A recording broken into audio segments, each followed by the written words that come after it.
So, hello, my name is Tracy. I am with Habitat for Humanity, and this is our Women Build Basic Skills workshop series. It happens the first and third Wednesday of every month. And today we have Sandy with us again, talking about toilet basics. So Sandy is joining us from her bathroom.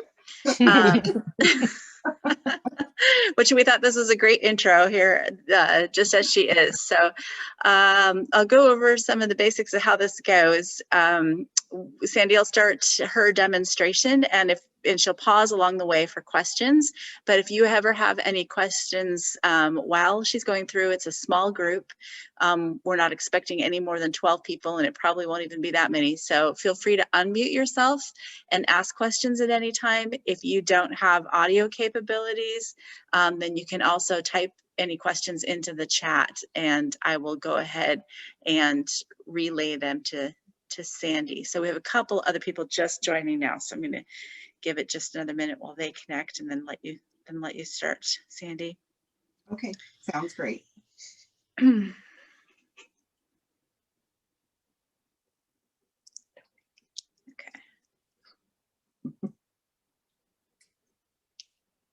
All right, so I've got 4 of you here now, and I'm going to go ahead and turn it over to Sandy. I'm going to mute myself and let Sandy talk. And again, if you missed my introduction just a second ago, feel free at any point in time, if you've got questions, to unmute yourself to ask those questions. And if you don't have audio capability, use the chat function, and I'll relay the questions to her. So go ahead and take it away, Sandy. All right, thanks, Tracy. Hi, I'm Sandy, and I'm here to show you some information about plumbing basics, and we're going to be talking about toilets tonight, and then some caulking and water heaters, hopefully, if we have time. So welcome to my bathroom. And I wanted to kind of go over the tools first that we would use for basic plumbing for toilet repair. So toilets are actually pretty easy when it comes to plumbing. You know, you might need channel locks,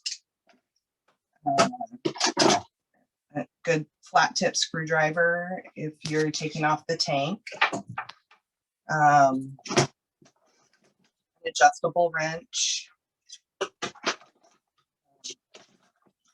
May need some needle nose pliers. And then your plumber's putty. And then if you're taking the whole toilet off, you're going to want one of these. So I'm drawing a blank. It's a putty knife. So anyway, and I'll explain all this, what you're going to use them for.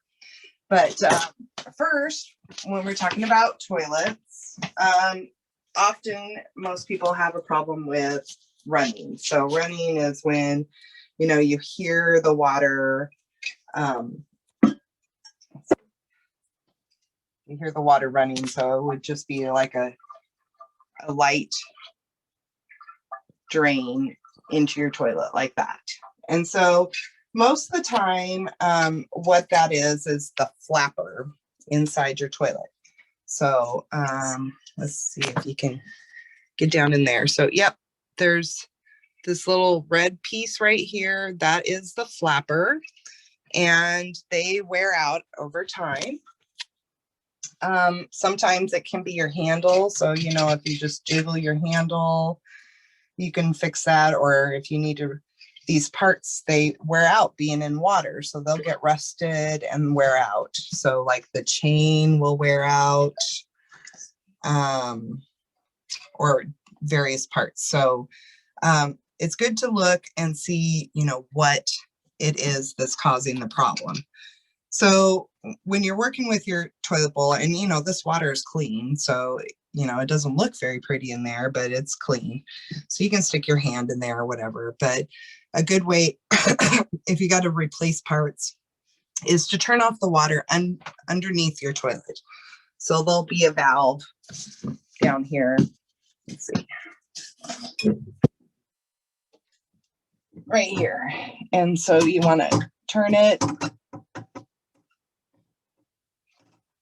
until it's off, and then flush the toilet. And oh no, I turned it the wrong way.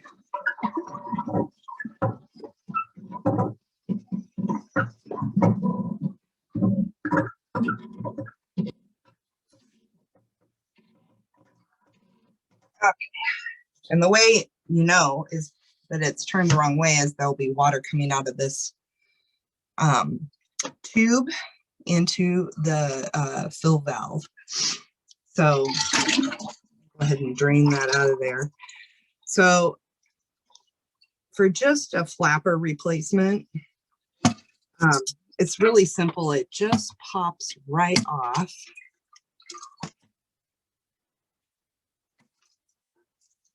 There you go.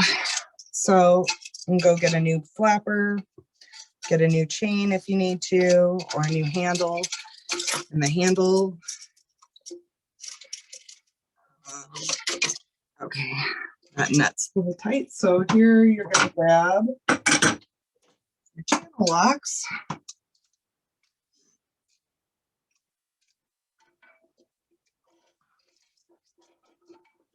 And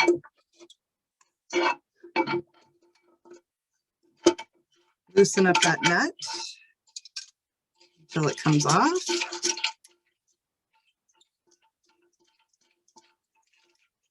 And it just moves right around it. So you take your flapper off here and then pull this right out and then you can replace it. And then of course install the new one just the same way.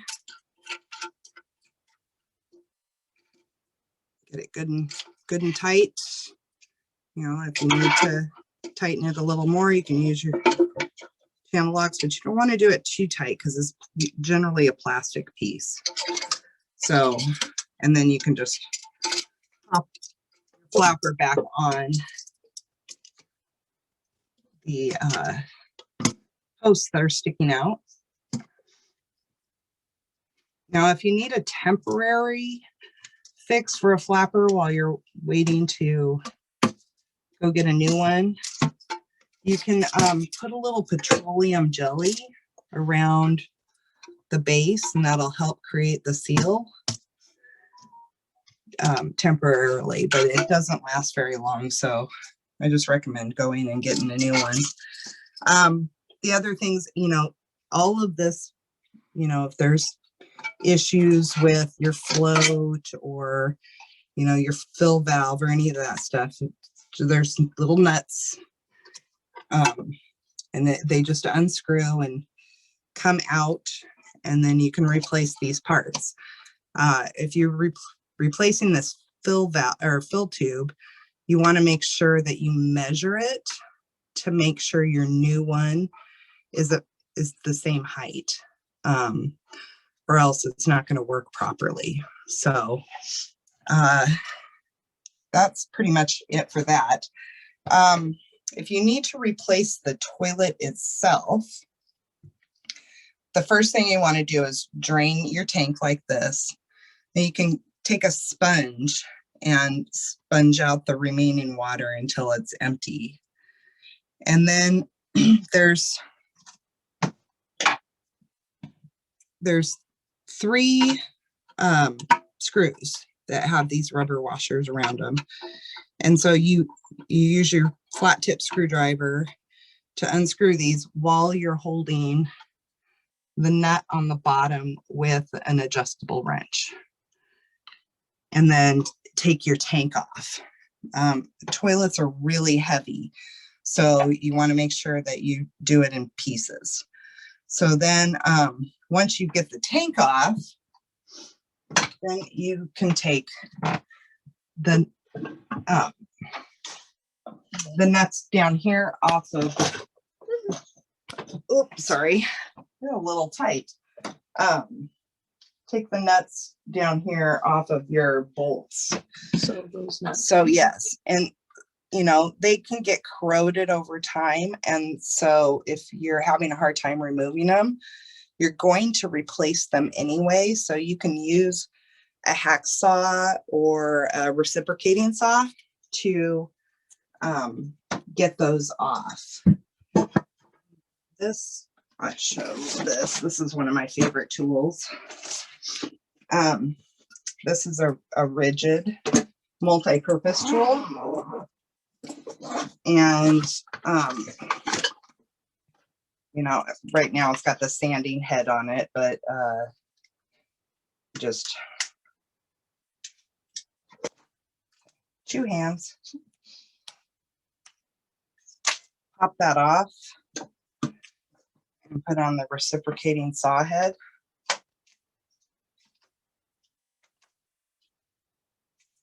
Except for, you know, if you want to put it on the right way. Well, I guess this would work. Generally, I like to have it where the saw blade is up and down with the trigger, but this would work. But you want to use a good metal blade, which has really teeny teeth like this, to cut off any faucet parts or pipe parts or bolts, etc. So yeah, make sure you get one of the metal blades, not a wood blade, to do that. So this is a great tool, and it's got all kinds of little heads that you can add to it for making your jobs in the house much easier. Once you pull the whole toilet off, there'll be remnants of your old wax ring. And that's what you use the putty knife for. So you get the toilet off and you take some old rags and you put it in the tube, the soil tube, so that you don't get the scent of your sewer coming back up. And then remove the old wax off your floor with the putty knife. And then you want to remove the bolts that are in the floor that your toilet was attached to. So you remove those old bolts, and then you replace the bolts with new ones and a new wax ring, and then you can set your new toilet on and then attach it just like you took it off by putting bolts on it, and then put the new tank back on, and then your parts, if the parts aren't in it already. So basically that's toilets. It's really, really simple, and it doesn't take too long. So any questions about that?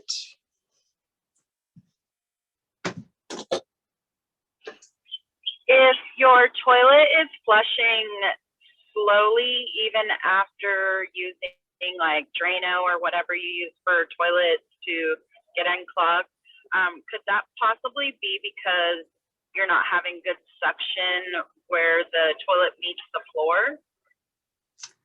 So your toilet, it has down underneath it, it's like this kind of curved pipe, and it uses gravity to the tank fills up, and then the water pushes it down because it makes this little float inside of there.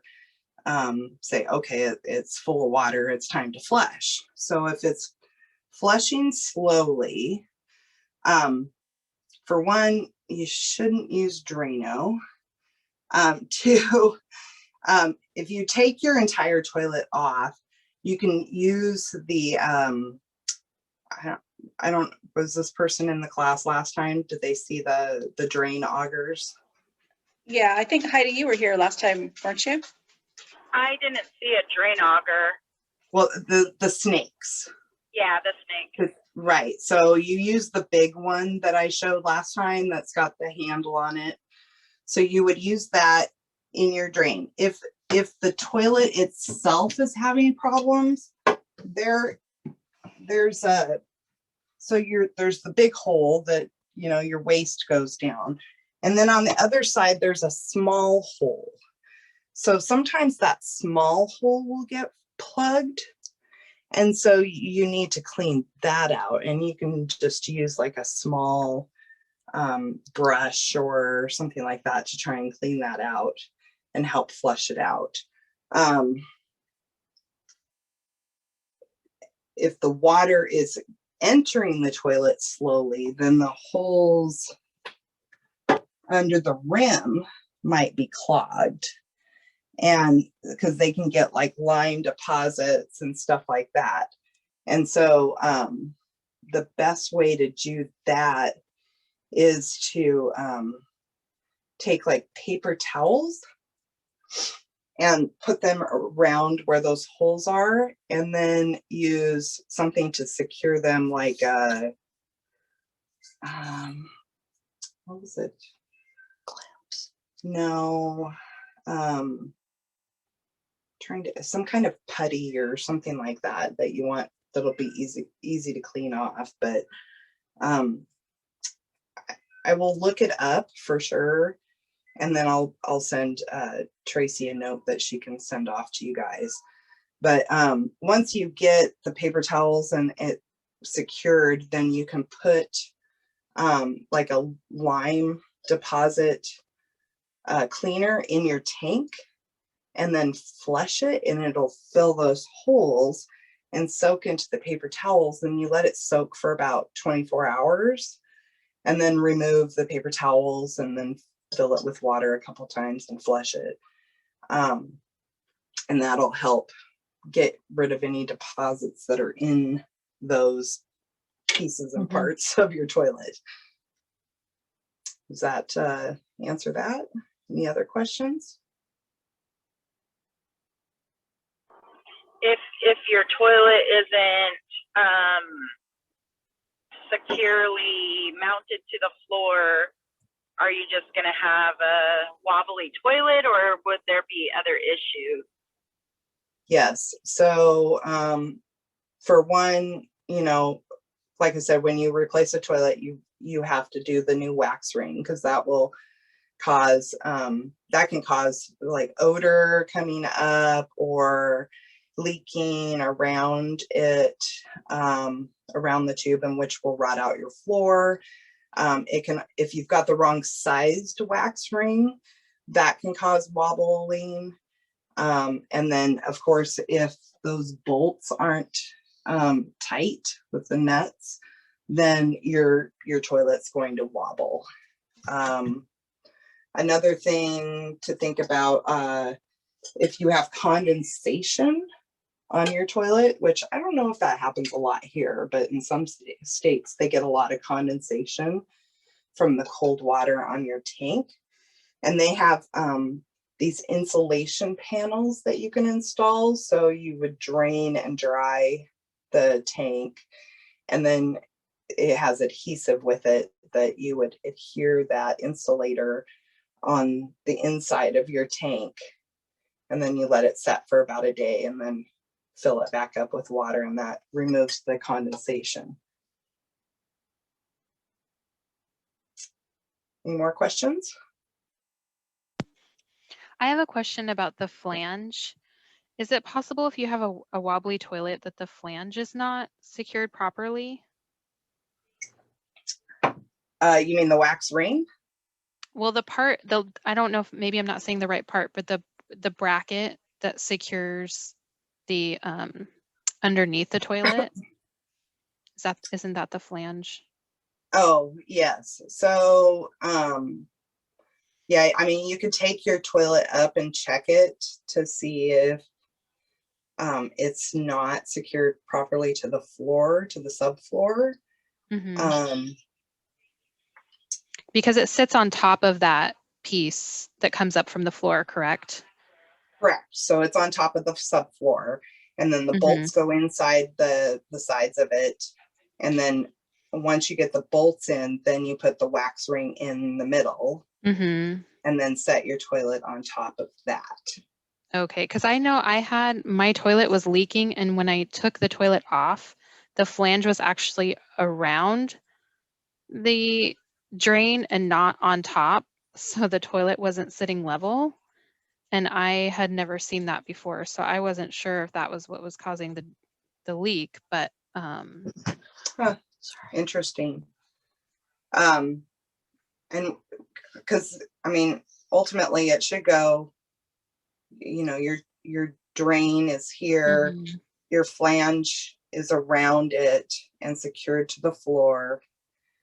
And then the wax ring goes in between that, right. which fills up this area between your drain and the flange, so Okay. that that wax ring is what prevents the leaking. So maybe the wax ring just wasn't secured properly. It's Right, possible. or maybe Okay. it was crooked or the wrong size. Okay. Yeah. Okay. Thank you. Uh-huh. Say, Sandy, Yes, you recognize my voice, don't you? I do. Hi, Shirley. So I need you to help me with some troubleshooting. I have a toilet that it's connected to the master bedroom, and so when I'm laying in bed at night, I sometimes hear it like running, like water running for like maybe 5 to 10 seconds, and then it stops.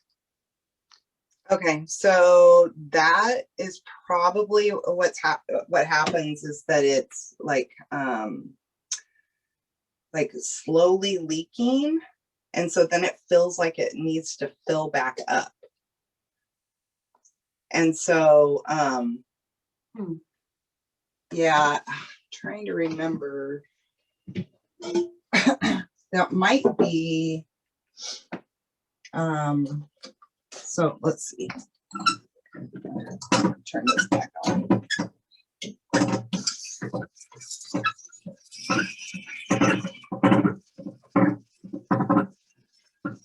Okay. So as you can see, you know, it will fill the tank until this float stops it. And so if it's slowly leaking inside your tank, then whether it's leaking into your toilet or whatever, which is generally, you know, your flapper. And so you can check to see if, you know, put a little petroleum jelly on there, on your flapper, and then see if it doesn't do it that night, because then you'll know it's your flapper that needs to be replaced because it's slowly draining into the toilet, but it's not running enough where you can hear it until it loses enough water in the tank that it wants to refill. I see. Okay, good. Great. Okay. Thanks. Yeah. Yep. Makes sense, and I might try it. Or you could just replace the flapper. Any other questions about the toilet?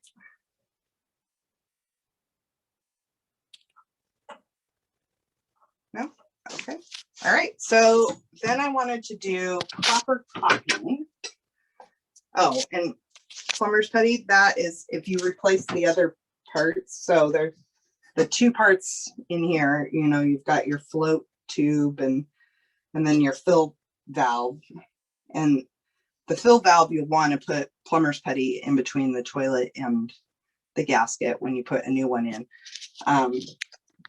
The piece over here with the float on it, actually it'll come with epoxy in the kit. And so it's like a glue that you'll use to glue that in there. So caulking. And I did this, this bathroom needs a lot of work. But the two things you'll need the most are, well, three things. You need your replacement caulk, whether it's white or clear, and depending on how much caulking you're doing is how big of a tube you get. And this is just a small area, so I got a small tube. You want a, you know, good straight blade for cleaning off the old caulking. And then, you know, a rag or a paper towel or something like that. So I left a little bit on here just to show you guys, you know, you just get your straight blade out and, you know, slowly move it under the old caulking.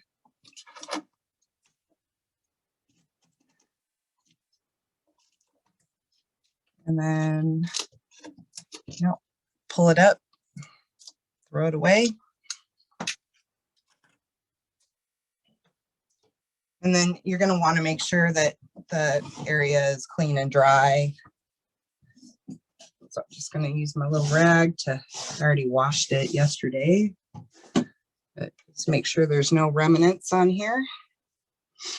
So then you open up your caulking and you want to cut the tip off at an angle. And it even has a line for you right there showing you the angle to do it. So, take your straight blade and cut that off. So I'll start from right over here so it's easier to see. So you get your tube of caulking and you just slowly, slowly get it going. Sometimes it's hard to get going.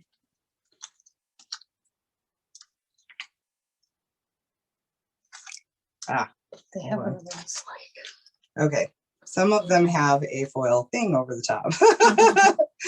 So, good to know. Now it'll go. Okay. So you want to put it on at a pretty even. Good Lord. And plastic. Yep. And that's what the rag's for. Okay. So put it on at an even pace.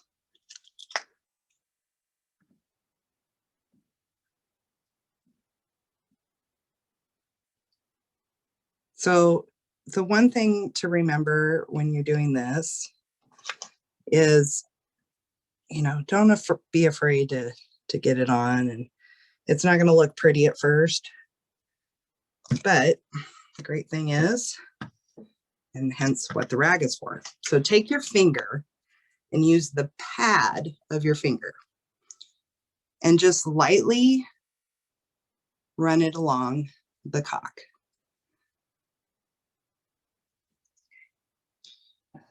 And this will make it look nice, for one. It'll fill in any holes or cracks. And then you just wipe it off on the rag. So you just want to do this lightly. And then you don't have the bumpy, yucky, hard to clean caulk after you're done. So this is just a really nice, smooth caulking job. And then let it dry. Don't touch it again for 24 hours. Just finish this up.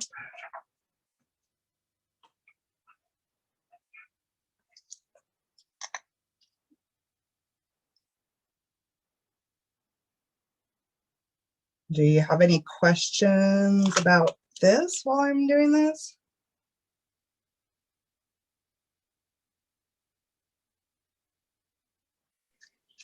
I think we're good. Yeah, all right.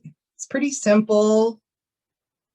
A lot of people they don't know about using your finger, which, they have tools that basically do the same thing, but I found that they are kind of clunky,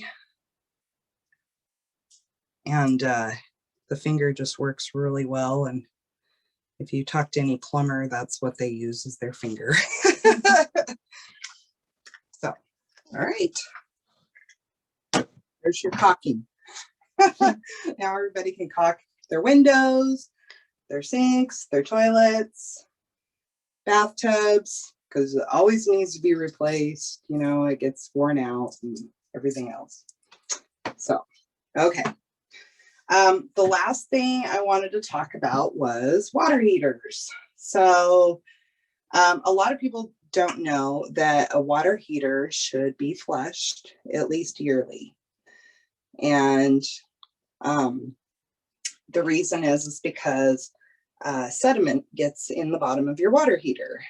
And then it will get up in your pipes and cause corrosion and issues in your hot water pipes. So you want to make sure, plus it also reduces the efficiency of how your water heater works. So if it's got, you know, this much sediment in it and it's trying to heat all the water up, it's not going to hold as much water. It's going to have a harder time heating it up. Lots of things. So, but the nice thing is flushing a water heater is really pretty simple. All you need to do really is down here, there's this valve, and you attach a hose to the end of this and then run the hose out of a near window. One thing to remember is that, you know, with these not getting used, you know, but once a year or sometimes a lot of times less, that these will wear out.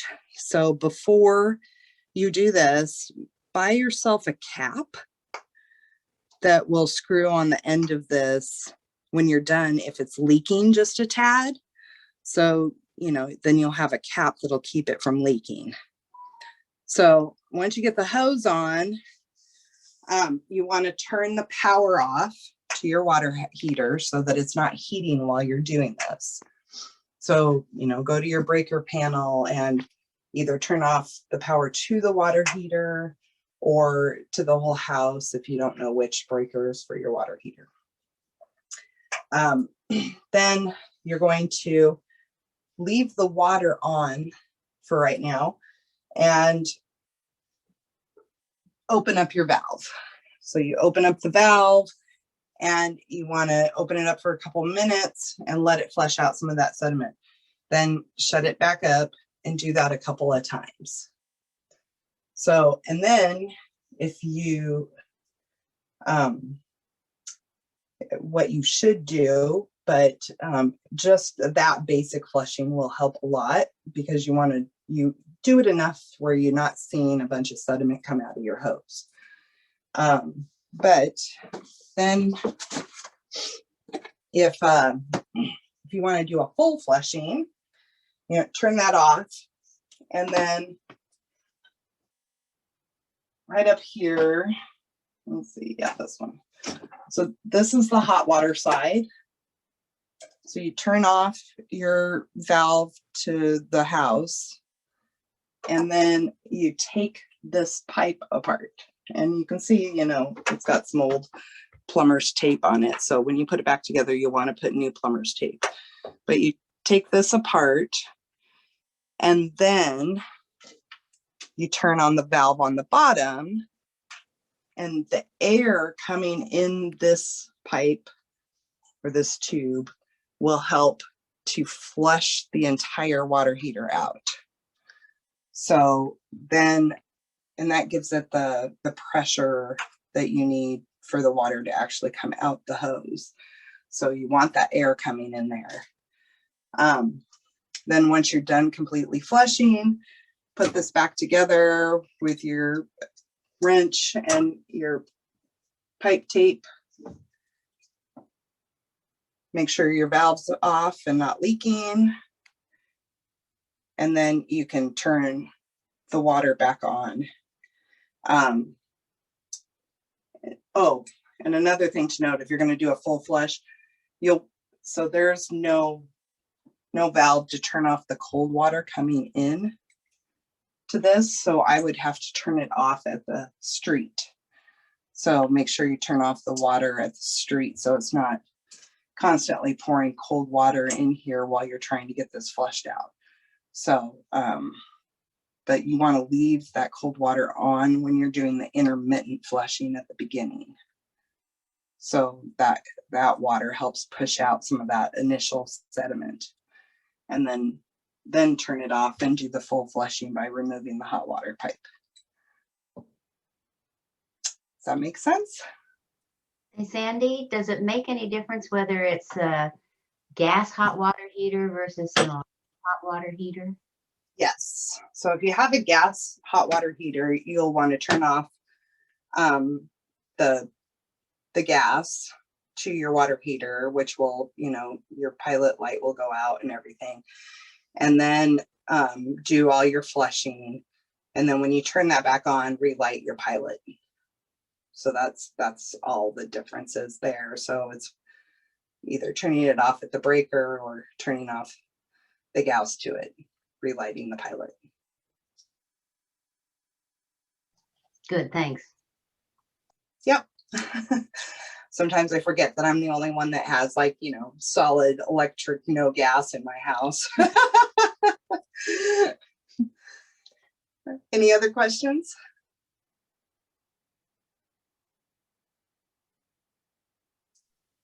No? I don't think so. All right. How are we doing on time?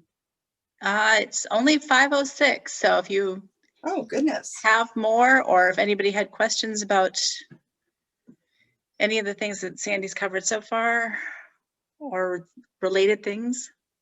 Yeah. Any other questions? Any random plumbing questions that you have, or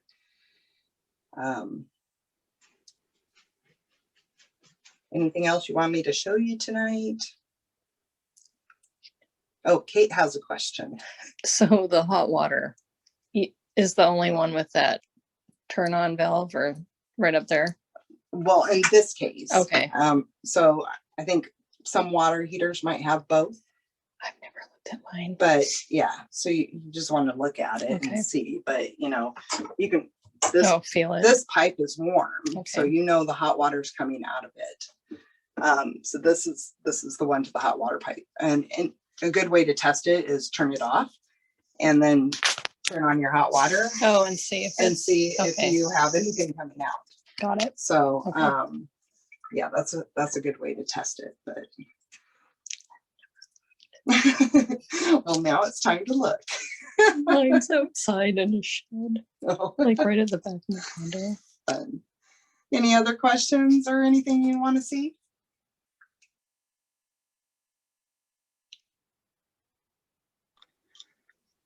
I think we're all good. So All right. Well, they're all still here. just quiet. A little bit shorter one, but the stuff was okay. really easy tonight. So yeah, I know. Yeah, I was just going to say, Sandy, that I found this one a lot easier to track and follow than the first one. So thank you for the novices in the group. This I could see myself potentially doing at least some of the things that you that you laid out. I was lost a lot of the time in the first one. So, but that's not because you weren't doing it well. It's just that you assumed that we knew something about it. I didn't. Okay. Well, good point. Thank you for that feedback. I appreciate it. Yeah, it's really hard to teach when you don't know the level of the audience where everybody's coming from. So that's why we encourage the questions and stuff. But yeah, great job. Thanks again so much, Sandy and Kate, and thank you everybody for joining us. We will this has been recorded, so we will put the recording up tomorrow, send you an email with a link to the recording, and then a link to a survey as well, so you can tell us what type of topics you'd like to hear in the future. So thanks everybody for joining, and have a good night. Thank you. All Have a right. good night. Thank you. Bye-bye. Thank you. Bye.